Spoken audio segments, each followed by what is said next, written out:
that you might have life and that more abundantly. You must learn how to access these keys. It's all in heaven. You're going to have to make a spiritual journey. You're going to have to decrease so he can increase in your life. You're going to have to bow low so he can raise you up high. You're going to have to understand the price that was paid. That cross was a key. Jesus opened up so much when he died on that cross. He gave us eternal life. He gave us salvation. His blood set us free. Oh my God, thank you, Lord God, for the keys to the kingdom by which we can bind the enemy, that old devil. We can bind him. You know, there used to be a saying, my grandchildren used to sing this song when they were little and in church. They would sing, the devil is a sly old fox. If I could catch him, I'd put him in the box. Put him in a box and throw away the key for all the tricks he played on me. I'm glad I got salvation. Praise the Lord. Thank you, Jesus. Remember those keys, friends. You can access them. They are already available, and they're available through the blood of Jesus Christ, our sacrificial lamb. Oh, thank God for Jesus that was willing to go to that cross to give us some keys. But you know, you got to remember, Jesus said to take up your cross every day. We need to take up our cross, because that cross, that old rugged cross, oh my God, that old rugged cross symbolizes keys. And through the blood of Jesus, we can unlock, the heavens, that we might bind the enemy. Because the Bible says, whatever we loose, whatever we bind on earth will be bound in heaven. And we can bind the enemy. We got to know that. And we can loose the power of God upon him and upon our lives. We need to loose our children. We need to loose our mothers and fathers. We are living under bondage, but there's a freedom. There's a freedom that Jesus brings. There's a freedom that he bought at Calvary. And remember, there's a way out of your mess, and it's JESUS. Where can you buy a brand new Nissan with a lifetime warranty? Kingston Pike. Hey, folks, Gerald Anderson with Ted Russell Nissan. You heard it right. Every new Ted Russell Nissan comes with a lifetime warranty, and that's a long, long time. Ted Russell Nissan on Kingston Pike. Good morning and welcome to AM 1380 WYSH and Ask Your Neighbor. Ask Your Neighbor can also be heard and seen on our website, WYSHradio.com. And if you are in Anderson, Rome, or Morgan County and have Comcast cable, you can watch Ask Your Neighbor on BBB TV Channel 12. Ask Your Neighbor is the program where you call in and do just that. Ask Your Neighbor. Do you have a comment? Do you have a problem? Or do you have a question? Then call in and ask your neighbor. 865-457-1380 or toll free at 877-711-4005. And for those of you that might be listening or watching on the internet, you can email from our website, WYSHradio.com. Just click on the Contact Us button and email your questions. Now sit back and listen as listeners throughout East Tennessee and the entire world answer your questions on Ask Your Neighbor on BBB TV 12 and AM 1380 WYSH. Well, here we are, the fourth Tuesday of the month, and that means that our Anderson County Director of Tourism, Stephanie Wells, comes in and joins us, and we get to talk about all kinds of good things that are going on in and around Anderson County. Hello, Miss Stephanie. How are you, ma'am? I'm great, Ron. How are you? I'm good today. So far, so good. So it's going to be a pretty day, it looks like. It is. And then the weather is going to be hot this week. It is going to be warm. You know, the other day, it was hot, and then it cooled down and got, like in the upper 70s, lower 80s, and then boom, right back just to a the little 90s. Tease, and then Mother Nature just takes us back jerked it away from us. Yeah. Here we go, getting ready for the last big hoorah, I guess, of summer as we're moving up here on Labor Day. Yes. So what all we got going on? We kind of hit a little bit of a lull in September. Not a lot of people, are planning events and those kind of things in September. Gotcha. Everybody's trying to get kids back in school and gear up for football and all that fun stuff. Yeah. So there's not as many as events. We did talk about one last time, which is the Secret City Improv Festival. Yeah. So that will be September the 27th through the 29th in Oak Ridge. I think they're going to have some events at the library and then some at the Grove Theater. So again, if you're sitting there thinking improv is something I would like to give a shot at. There you go. They have different ways to teach you how to do it. Also performers that will be there, different groups that have come in. So it's, if you like to laugh. There you go. If you like to be laughed at. so either way. Both of the above. All of the above. All of the above, yeah. All the above. Yeah. So it'll be good. And that's the Grove? They're doing it? Yes. Okay. Yes. Very good. And then I think I heard tell that the museum has got their campground open now? Yes, it's supposed to open the end of this month. Mm-hmm. They're already taking reservations, so it's going to be a soft opening. Okay. They will have some of the RV sites open, and then in the spring they'll have the cabins and the tree houses and stuff up in the woods. You can't really see those from the road, but we were up there just the other day, and you can see them being constructed in the woods. So that is going to be very nice. But they do have discounts through the rest of the year. So, and the museum has breakfast on Saturday mornings. Oh, wow. So they started doing that in preparation for the campground. And they're talking about expanding their restaurant. They're just waiting to see what the demand is and how it's going to kind of ebb and flow. And then they have plans to expand their restaurant and be open more often. So they just don't have the space right now. So. Yeah, it's convenient to both University of Tennessee football Absolutely. and the Smokies and everything else. So should prove to be very lucrative for them, or very popular. The demand is there. Oh, yeah. For sure. If anybody's got a camper and they're trying to find a place to go camping, our state parks are usually where people go, but they are really limited. Yeah. And, they don't expand as often as private campgrounds do. So there's really a big demand. I think a lot of people bought campers during COVID and realized don't really have anywhere to go. So most places are a year out. We usually go, especially holiday weekends, but we usually go Memorial Day weekend. Yeah. To Middle Tennessee, and we always have to schedule it a year out.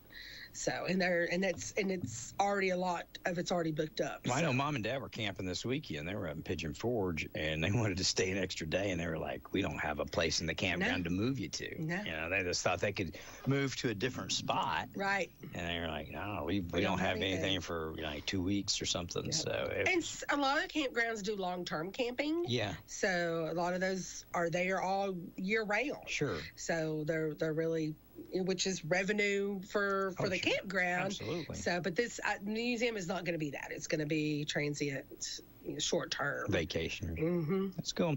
Well, it's good it's good that it's going to open, and I think it's needed in the area. I think it'll help them. I believe they will need breakfast. You know what I mean? Yes, I believe absolutely. I believe they will. Well, it's always amazing. Nobody wants to cook when they're on vacation. No. Especially in camper. Mm-hmm. So maybe outside in front of the camper on fire, grilling some burgers, but definitely not cooking breakfast. So what else is happening? What else we have coming up? It seems like you said, there's a lull in maybe in September, but we get into fall, it gears back up hot and heavy. October is packed. It's starting with the Clinch River Antique Festival, October the 4th and 5th. Yeah. So they'll start on Friday afternoon and run into Saturday. And on Saturday, they open the Main Street, they close Main Street and have it for craft vendors during the Saturday. But still all the antiques will be there the 2 days, Friday and Saturday. And they have live entertainment. There's some great food. So, if you're not really in the market for antiques, it's still worth coming down and checking out. But there's always a variety. They haven't sent me anything on that. They usually are pretty good about sending that. But what weekend is that? October the 4th and 5th. Okay, 10, 4, and 5. Yep. All right, good deal. That's always very popular, both I Yes. think locals and, of course, it brings in a lot of people, doesn't it? Yes, absolutely. So, like I said, and Tim, I always find something, a Christmas gift or home decor or something. You're gonna find something just because there's such a variety. You know, the boys, I don't know, especially Jacob, they love old stuff. Mm-hmm. They love the antique stuff. I'm not so much like I like old watches, but like when it gets into furniture and stuff like that, it's but my kids, the boys love it. Well, that they're probably of the generation and just a little bit older than them too. That there's studies that's been done that how COVID has affected that generation. Yeah. And that they lost a lot of their grandparents and older people. That's true. And so they're kind of clinging to some of those things and just how COVID really affected each generation, but specifically that generation because they were so young and impressionable that they are into the reuse. Yeah. Just worried about the kind of the supply and demand factors of life, and so they are into reusing things and repurposing things. That makes sense. Yeah. I've got James David, one of my twins, is helping with football and the sports program up here, and my stepdaughter Demi comes up on Wednesdays and answers the phone. And it was funny because Tracy, she was like, "Now, Ron, you realize you're going to have to teach her how to answer a landline." Yes. I said, "What?" Yes. But she's never used a hand. She never used a landline. I was like, "What?" Yeah, or dial a 9 to get out. Yeah. Or pick up the phone and just dial. Yeah. So now they're like, just well, push- where's the send button? Yeah. Well, So, yeah. Mm-hmm. So but I got to thinking about it. So I have an old push button phone. They think it's not hooked up. All of them, the 3 kids fight over it. It doesn't work. Right. They just want it, And it's this, I guess it's just the stuff that they never had or the stuff that was what became a cell phone and all that. But for whatever reason, and Demi's the same way. They love to go antiquing. They love to go yard selling. They love to. I'm just like, y'all go, especially when they have the neighborhood subdivision thing. I'm just like, y'all go, here's $20, have fun. For $20, they can shop all day. Yes. But it's, I just found it unusual that they like that so much. But they do. So I know what I'll be doing that weekend. Yeah. I'll be down. I guarantee. I used to try and go down on Fridays.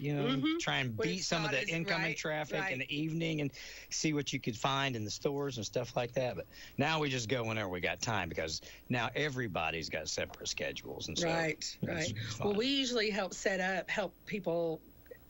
Catherine and them with the setup on Friday, and it always amazes me that people are there like 8 o'clock in the morning. Like, we don't open till like 12. Oh, and yeah. they're walking around and talking to the vendors, Trying to get that great deal. To get that in there before anybody else can. Oh, yeah. So, and most of the time they're looking for something specific. Sure. So, but there's so much going on in downtown Clinton right now too, with the new stores and what's coming down the pipe. Well, we've got the Darty building that's under construction. We've got other buildings getting facelifts, as we're going. We're getting ready to redo Main and Market Street. That's going to start any day now. Right. So there's a whole lot. Right. Well, the facade grants, the buildings that are being done, they're on the facelift is through a facade grant. Yes. That was through the Main Street program. Yes. So that's where, and that is an unusual grant because normally individuals, private businesses do not benefit from grants, but that's one grant that they have, that the state has, that private individuals can benefit from. What are the prerequisites? Can I get a facelift for my building? No, I'm in the city. Yeah, you have to be in that district that is described as Main Street. So when we did the Main Street application, the chamber, when I say we, I was on the board, but the chamber was the one that kind of led that charge. When they submitted the application, you had to put the geographic area that you would define as Main Street. And we really went a little bit overboard. We really kind of spread it out a little bit and went down the boulevard and some other areas. And they come back and said, no, that's really not your historical, what we consider a Main Street area, because of that very reason. Anything in that footprint is eligible for grants or for funding for projects. And so we wanted to expand that. But still, it's a fantastic thing. I love public-private partnership. It's Yes. rare, and it's hard to navigate and negotiate. But, man, it does so well because these people that they're going to receive these grants, and, yes, it's going to better their building, and that's going to help them. But at the same time, it really lifts the whole downtown. It improves the downtown area. And that helps everybody. Mm-hmm. You know? So. Well, if you have visitors come into your town and your buildings are, dilapidated, like they were in 1993. Exactly. They look just like that, and they're not easy to get into, and they're not appealing. They're going to turn around and get in their cars and go on down the road. Yeah. So it's just what it is.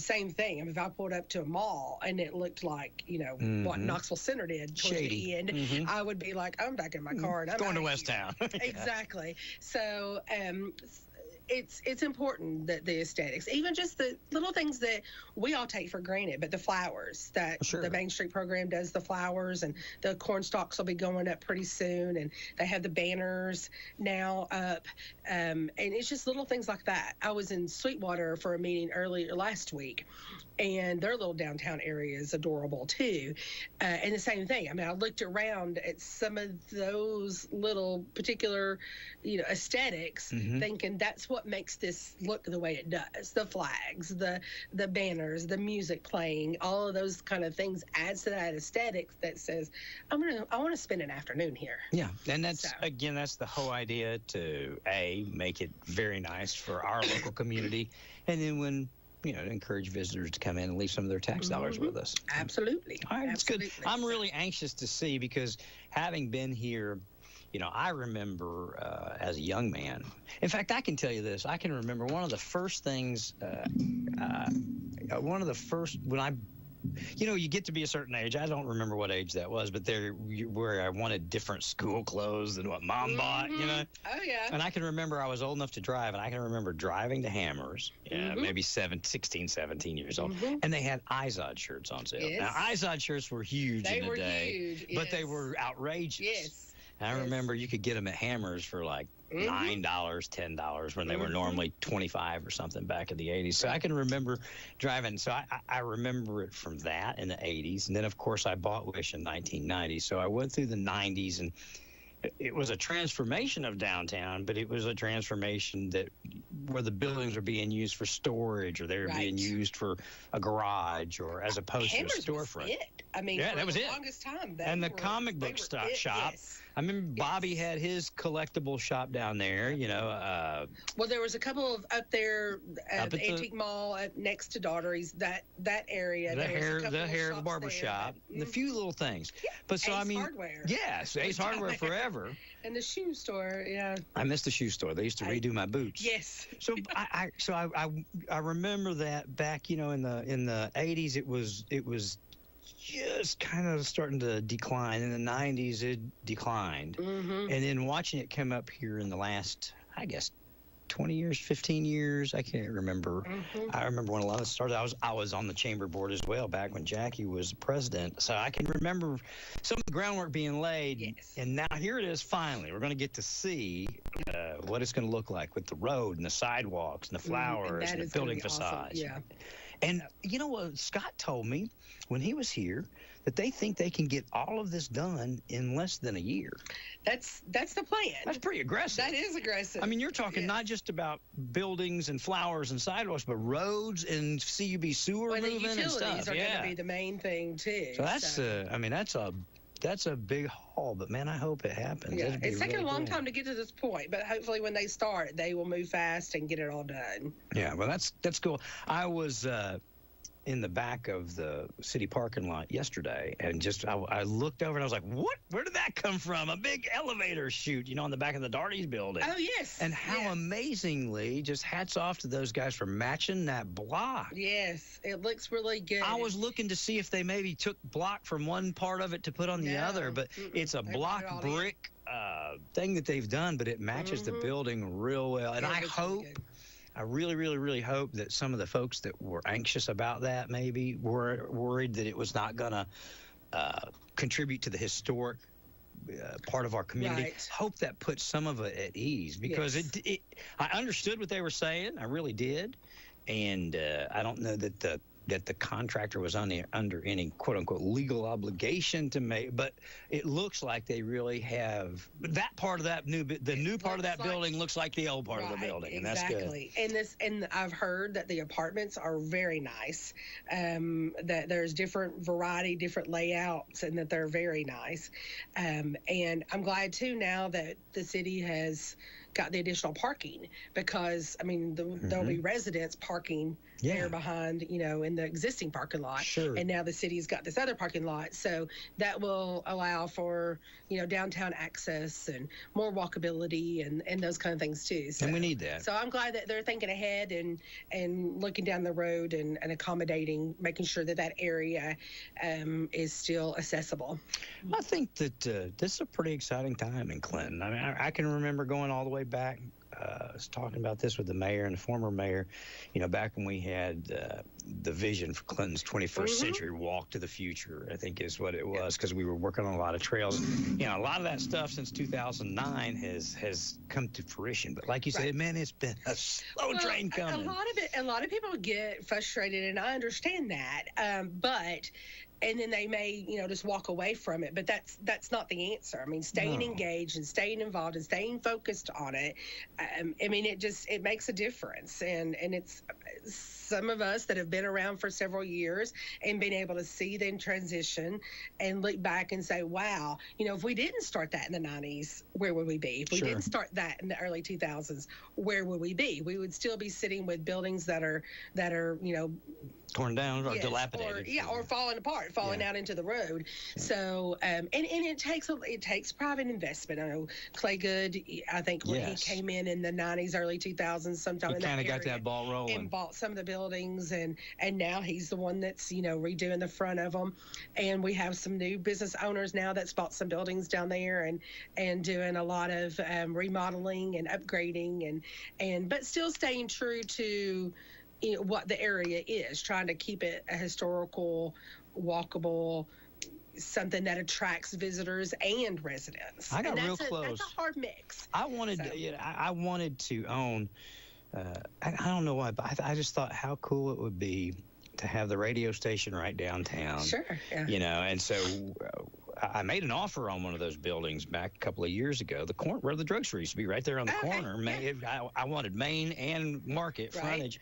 And so I worked with them to try and do it. And when it came right down to it, we got close enough on money that I think we could have did it. But the roof was $60. I think they came out and looked and I think it's going to be like $60,000. And then the air. Yes. Did you know that the heat and the air are under the road?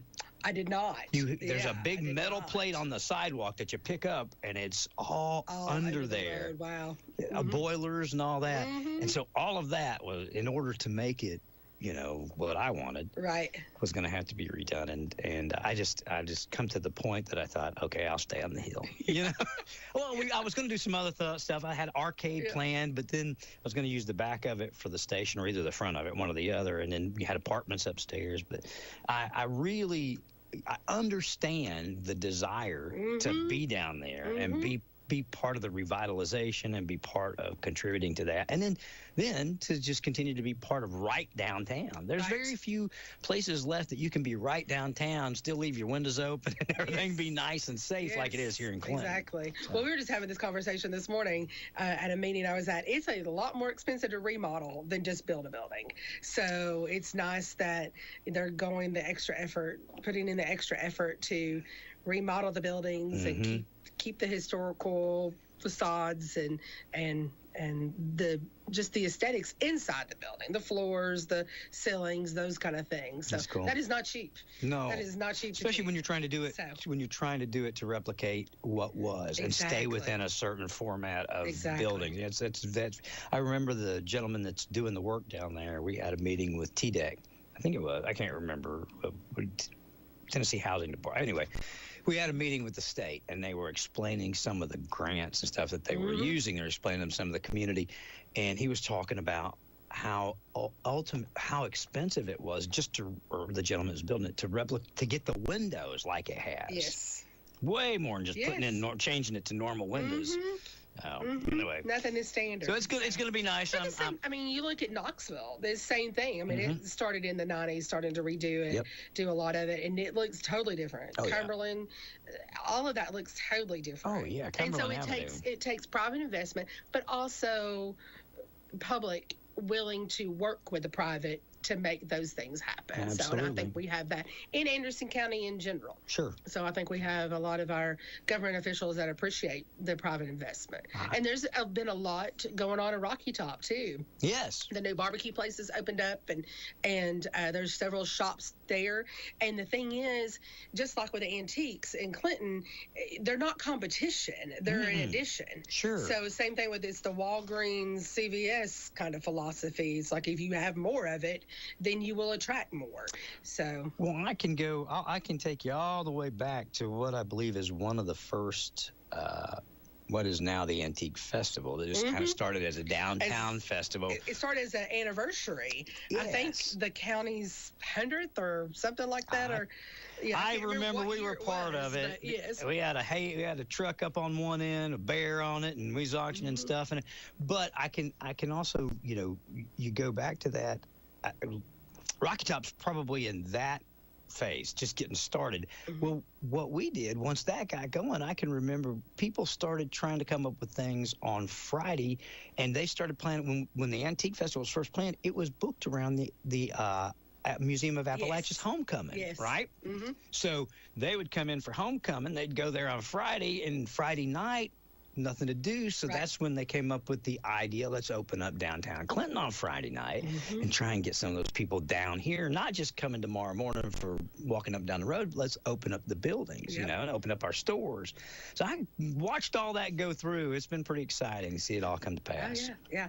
And that it's still going on. I mean, some of the big festivals have stopped because they're just too expensive, but it's, it's a balance of trying to make sure that you're making, sometimes you don't even make a profit, just breaking even, being happy with that. So it's good that these things are still going on. While we're talking about downtown, and when we were talking about the Mayor's Commission on Clinton's 21st Century, I was on the Magnet Mills property, whatever, board, we were talking about that. I know from talking to Clinton city officials, there was what they called a good offer made on the Magnet Mills property. I don't know what that offer was, and I think they're offering asking $3 million or so. I know it's a lot of money. I think it's up to about 4 now, but anyway, Oh, Lord. Yeah. So, but have we heard anything on that? Because that project, the city, what folks don't seem to understand, because they'll say something like, why didn't they bring a Chick-fil-A? Like the city could do that. Right, exactly. But the city... Call Chick-fil-A. It's all in their hands. But the city of Clinton has kind of gone above and beyond. They put some polite pressure on the owners to tear the dangerous stuff down, clean up what they could. So they've got that there.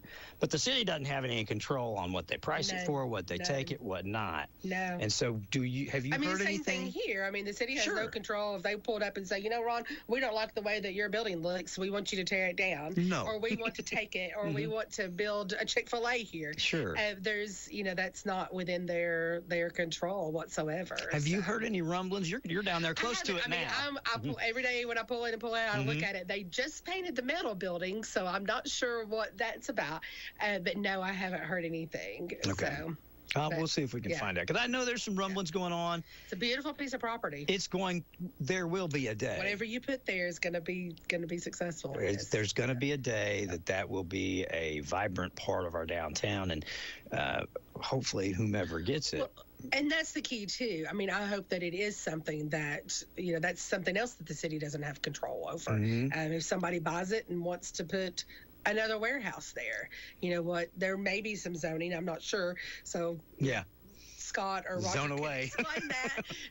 But hopefully that it will be something that is. Well, I know that I was told that the person that is interested now has actually adopted plans very similar to what Joe had, Mr. Hollingsworth had, which would be retail on the bottom, and then you've got living in the middle, and then a nice restaurant on the top. I think that most developers, that's where they are going now with the mixed use. I know the neighborhood neighborhood over in Carnes that they're building. That's what their plans are. They'll have some shopping. I don't think it's going up. I think it's just going to be housing and then some shopping and shops nearby. So because they're just finding that's what people want. Well, mixed use. I mean, I'm telling you, I would love to be able to walk upstairs and go to a restaurant. if you look at Cumberland, that's what it is. Yes. All the shops downstairs and then all the residents upstairs, and I think that they are selling as quick as they can build them. Yeah, absolutely. Because I know UT is they have the students. Oh, it's going fast. They're very going. They're growing. School. They are. They are. They are. I can't remember what I heard the parking statistics this week's on how many parking spots they have versus how many they sold. Like my nephew started there, and he is parking at the Civic Center and riding the bus over. That's what they have to do.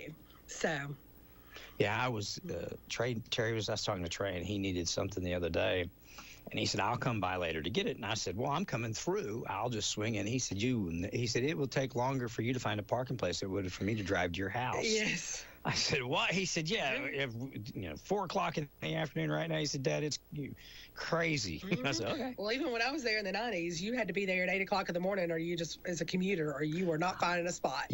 I've for the football games, I've always parked behind a Copper Cellar for 30-some years. And so with Trey and the band this year, I'm taking 8 people with me to the football game.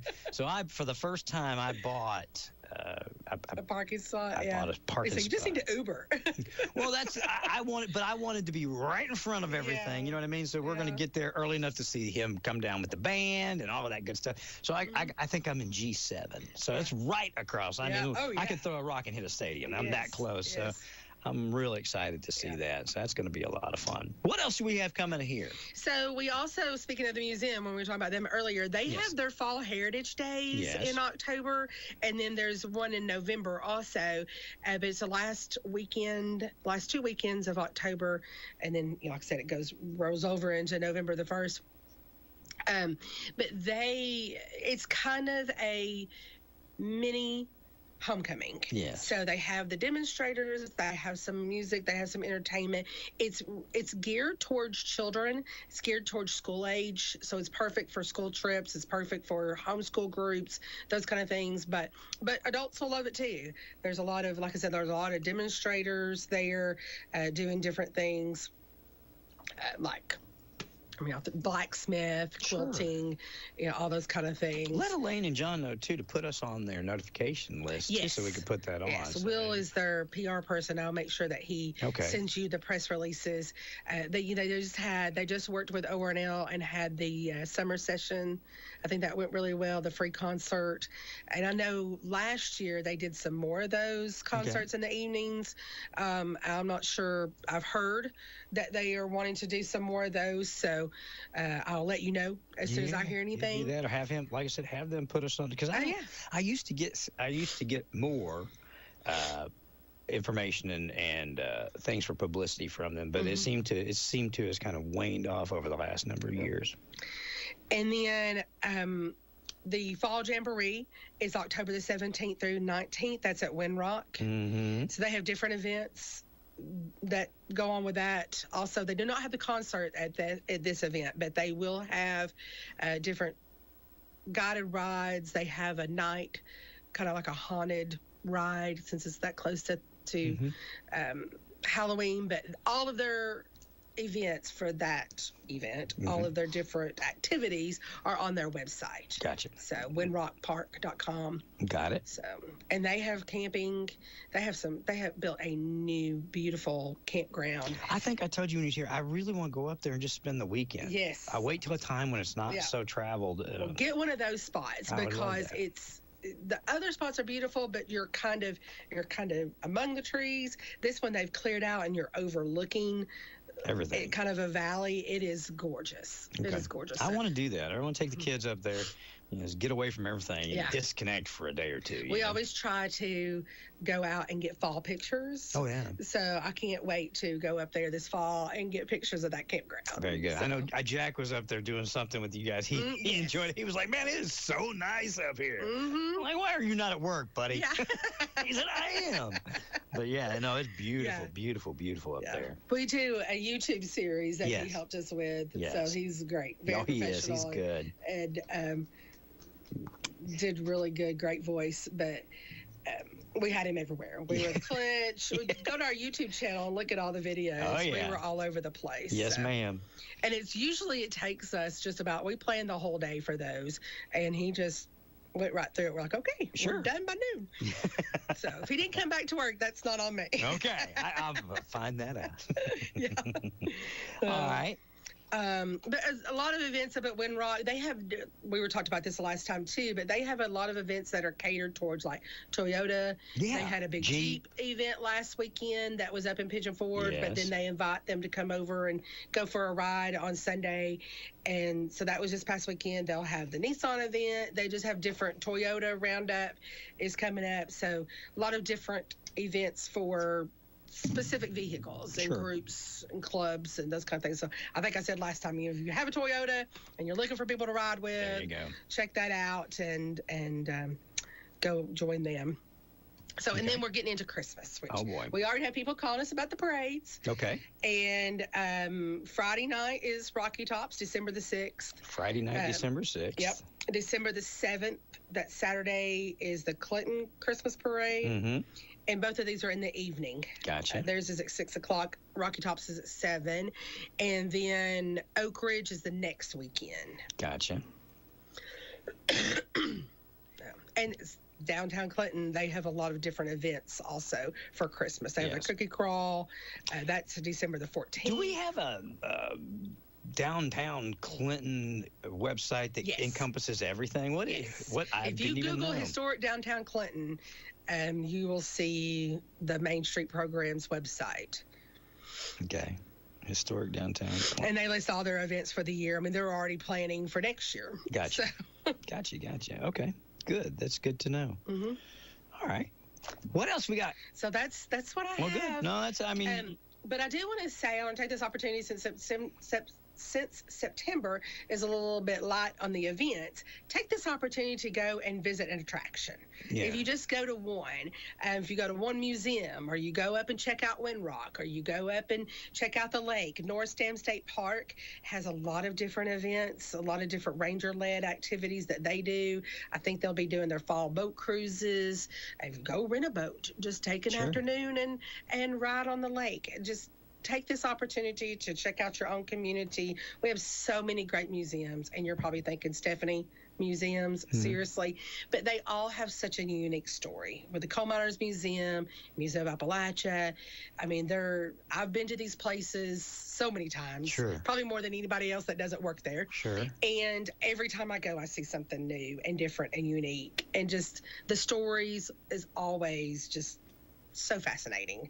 So just different things. If you just stop and think, like Oak Ridge, the History Museum. If you haven't been to the History Museum out there that's at the Wildcat Den, I mean, it's amazing because there's so many stories within that story. And you think about, if you were a young person and said, hey, told your parents, hey, I'm moving across the country. I'm going to work on this project during this war that I have no idea what this is.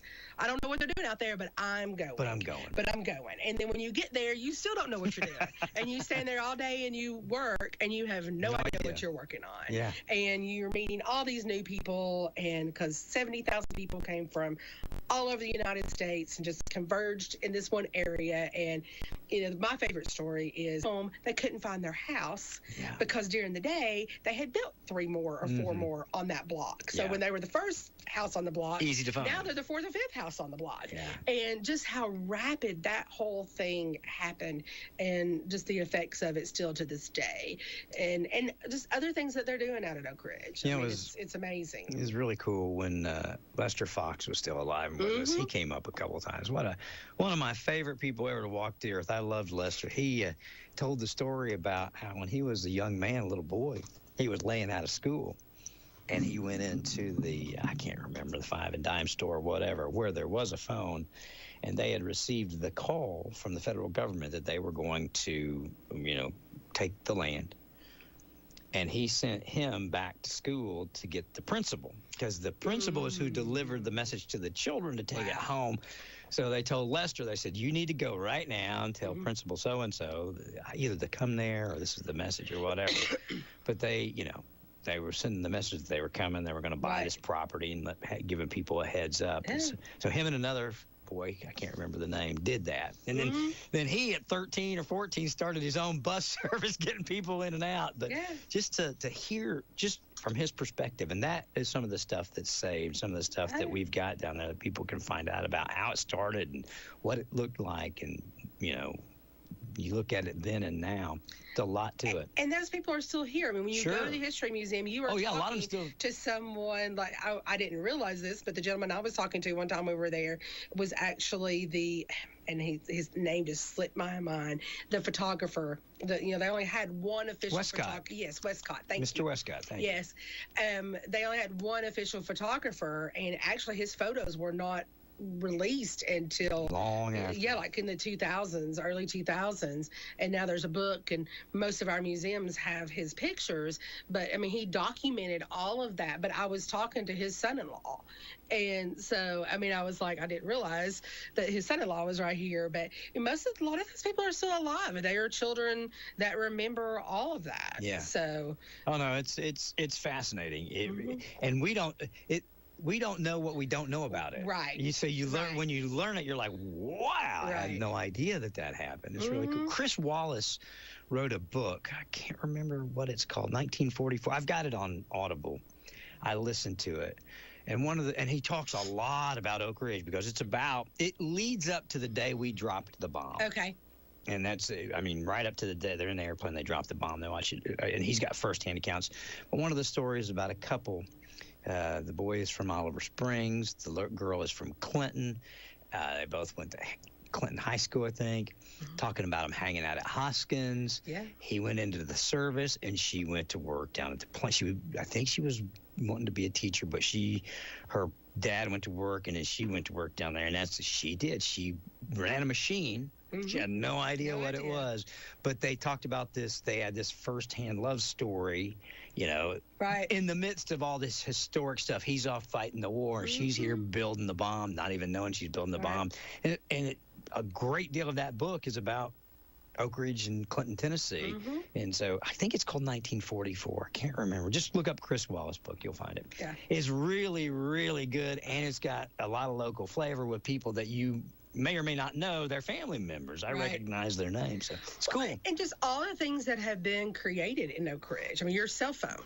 Oh, yeah. This screen right here, was created in Oak Ridge. And to think that, we're of this middle generation. We're not too far, our ages are not too far off, but we're of this generation where our parents and grandparents did not have indoor plumbing and did not have air conditioning to this age where we have children walking around with a computer in their hands. It's amazing. And being able to look up anything, have access to anything on the internet, and talking to your phone and have it write a letter for you, or my car drives itself. Exactly. My new car. Exactly. I'm like, what? Exactly. You start to get out of the lane, you're like, whoop. Exactly. And that's scary. Yeah. So it is. My mother-in-law just got a new van, and I was driving it, and the same thing. It's like, put me back in my lane. I was like, okay. Stay in your lane. I don't like this. But it's amazing how far that we have come, and that like we were talking earlier with the phones, with the handheld phones, the children today have no idea. Well, I've got absolutely no idea. I've got a friend whose son has just excelled tremendously to a point they recruited him right out of college. I think he's already got his master's, maybe even close to doctorate, but they Oak Ridge recruited him hard, worked with him like his last 2 years of college, and he's going to work in a very specialized area down at the lab of AI.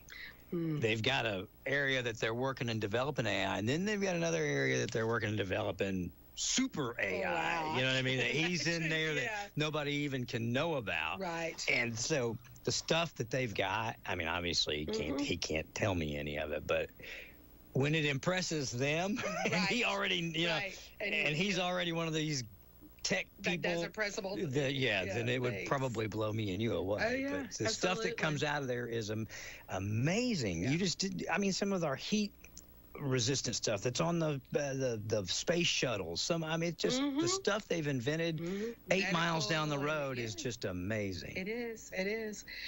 And it's, to me, too, one of the fascinating things is the mindset. So back then, when we had the Welcome Center, I would tell a lot of people about this, too, is no one knew what they were doing. Like, if you were to try to do that today, you'd have the media right in the middle of it, absolutely. Talking about, oh, hey, we're down here, this big development's happening, drones will be flying over. But everybody kept the secret. The country. We did it because, you know what? When the government said it's important, we can't tell you what it is, but it's good, trust us.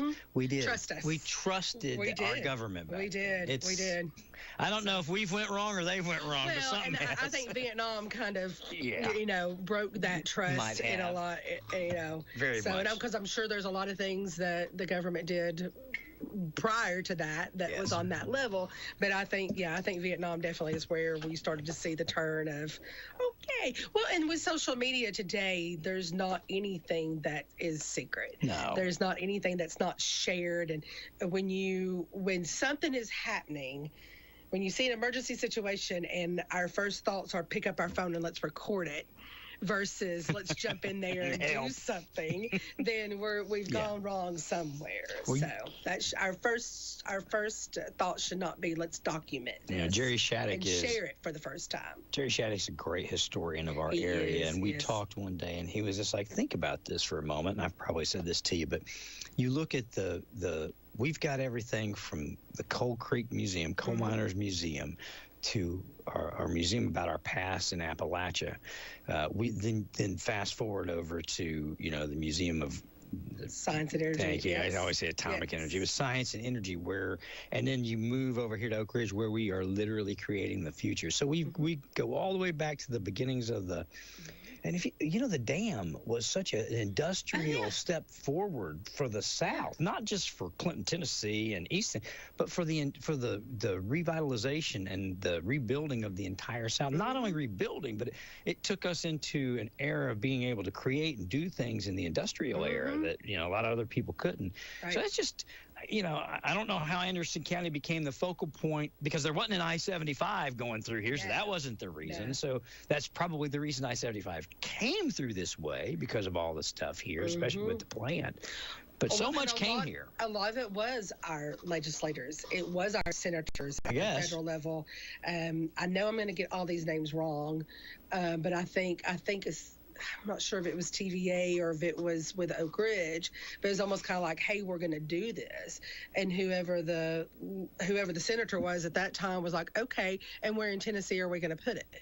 Because he represented Tennessee. Sure. And so it's really, election is coming up, and we're not going to get into politics, but I guess if I could just get on my soapbox for a second, because I know the president is important, but your legislators, your senators, and your congressmen, they're the decision makers. And those are the ones that, if you need to know who they are and what they stand for and what they're advocating for you for. Exactly, how they would like to move this country forward on every level. Sure. On every level. It's the same thing, it's at the state, it's at the city, federal county, level, state, and federal. It's at the county. I am part of Anderson County government, and so I watch the county commission meetings. I watch the city council meetings. I participated in several, Oliver Springs and Rocky Top. They affect you just as much as the federal government does. Sure they do. So probably more so in your local life. So get involved. At least get educated. Know who they are. Yes. They'll be happy to talk to you.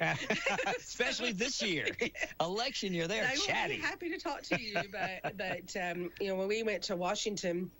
We took my son to Washington and went and met with our legislators and just sat and talked with them. And of course, in my job, I get to meet with them frequently. So, but it's just know who they are. Sure. Because they'll be happy to talk to you, but know what they stand for and call them if there's something, that you want to express your concerns. You got a beef. Call them. Exactly. They will talk to you. We've got a little lull from now until, what do you think, about the first week? Yeah, end of September, then the first week of October. So take some time, get out and visit your attractions. Make some plans. You know what I mean? That's exactly what I'm going to do. I'm going to make some. I got to figure out. I'm going to get with Tracy and figure out. Because my boys have very different. Like for instance, Jacob.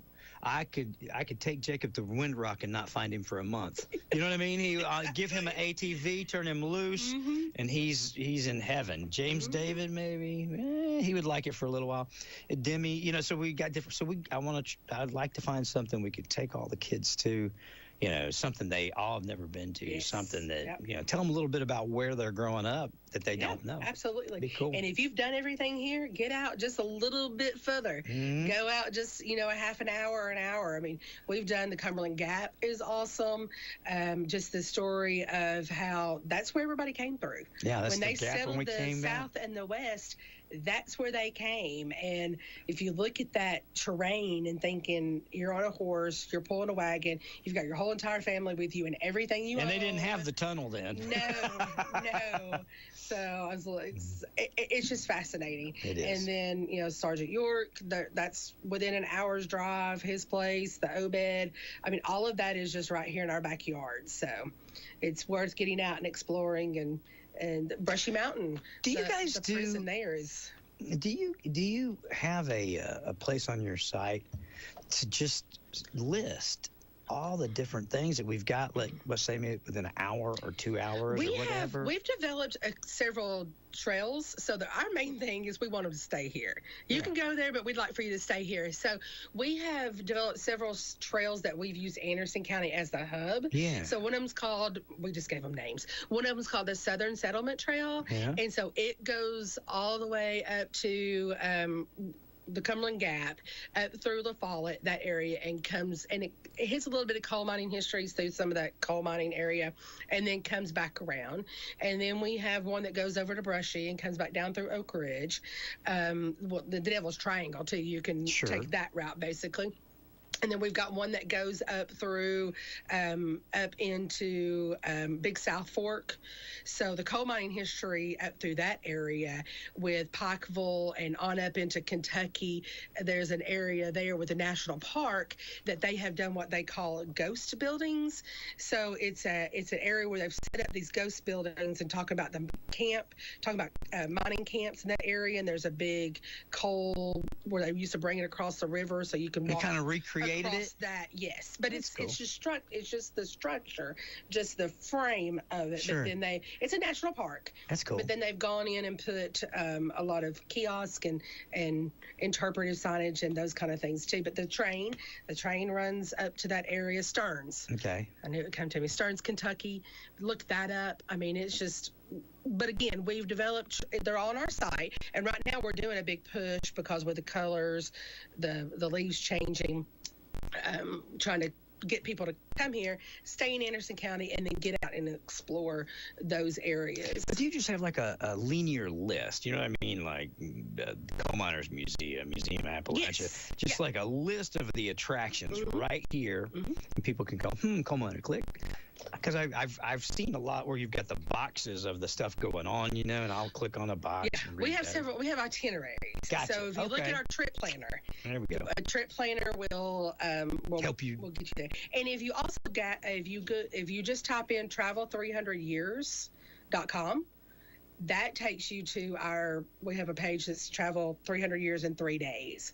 And so it's an itinerary of now, when did we do that? basically all of our historical attractions. So, and basically it points to our website. It's just a domain that we use. Gotcha. We have a brochure that we put out that's travel 300 years in 3 days, and that's the domain. So it's a way for us to track internally if somebody's picked up that brochure and gone to our website. And so, but it's just an easy way for me to tell you instead of saying, go to our page and click this, click this, click this. That sums it up. Go travel300years.com. That's cool. And the number. travel 300, the number, years.com, and that'll take you right to that page. We have ones called hitthetrails.net. We have lakenorris.com because everybody north of here calls Norris Lake Lake Norris. So we have lakenorris.org. So a lot of different domains that we just have pointing to the same place. Gotcha. One website, it just all points you to Brings that you home. landing page. Very Takes good. you right to the information that you're looking for. Anything else we need folks to know? I can't think of anything, but we always also, if you need to find anything, adventureanderson.com will take you to everything. And check out the trip planner. I think there's about 6 of them on there. And then our blogs, there's a lot of recommendations in our blogs that are kind of like trip planners. Gotcha. That you can just say, okay, I want to see the World War II history. Here's the places I need to go. Cool. Do we have anything? Didn't we used to have an airport up on top of Briceville Mountain, didn't we? Yes. Well, it was an air base. Air base. It wasn't really an airport. It was an air base. And there was 2 parts. So there was the part downtown, which is downtown Briceville. If you go past the Briceville Elementary School and drive out that road, it's called Air Base Road. It heads into the bottom part. And then there was a tram that took you on top of the mountain where the radars were. And basically it was a radar detection for planes over Oak Ridge. Yes. Is why it was built. Still cool. Cool stuff. So, but when they built it, it never really functioned 100% because of the terrain, basically. But there was I think about 50 people stationed there, and there were barracks there. And again, there was a Reverend Daughtery. I don't know if you remember him. He came here to work there and met a woman and married her and stayed. And that's where I got most of my information is he worked there, and he would talk about when they would ride the tram back down, the brake system always didn't work. He said, so we were just like praying every single time, and that we were going to make it back safe. And there was one man that would never ride it.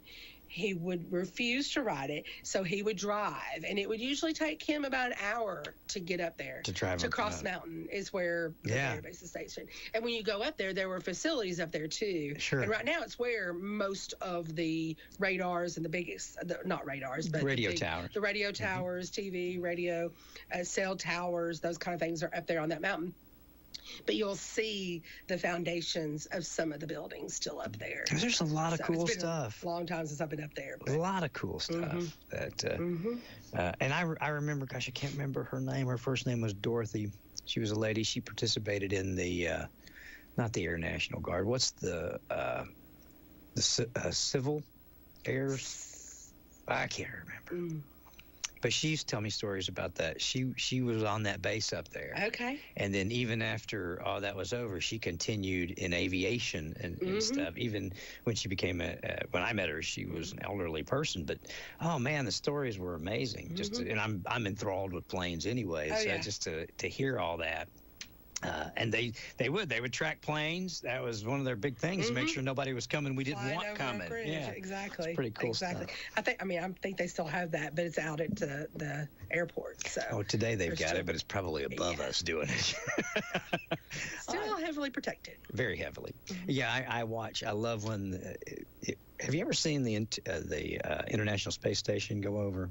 Have you ever watched that? You can see it with the naked eye. Yes. But yeah, there's an app you can do. I got good at it one summer because I would take my phone and you could plan. I would get the kids and I would say, all right, you look right here, and I could almost count it down. You could, well, the app did. Right. But then I would get my tablet and you could get the ISS feed. Okay. And it has a camera pointing down.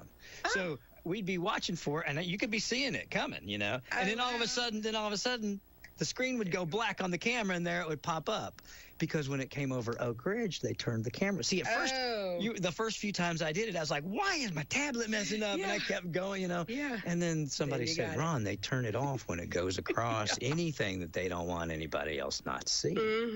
I thought, so when it hit the Oak Ridge Reservation, shut off. Camera's off, and then click back on, back Kentucky, Yeah. So it's cool stuff to be able to get out and do that, and then, like I said, I realized the historical and the the military significance of what it is. But still, it's cool stuff. Have a good day. We sit here and talk about stuff like that forever, and I can drag you from the Museum of Appalachia to space in no time, and we'll sit here and talk about it all day. But when you come back next month, we'll probably be hop, skipping, and jumping. It'll be going. Yes, yeah, we'll be talking about a lot of the events and have more specific details, times, and all that great stuff. But I do think if you are interested in being a vendor, I think that they are still looking for some vendors and stuff like that. Downtown Clinton Antique Festival.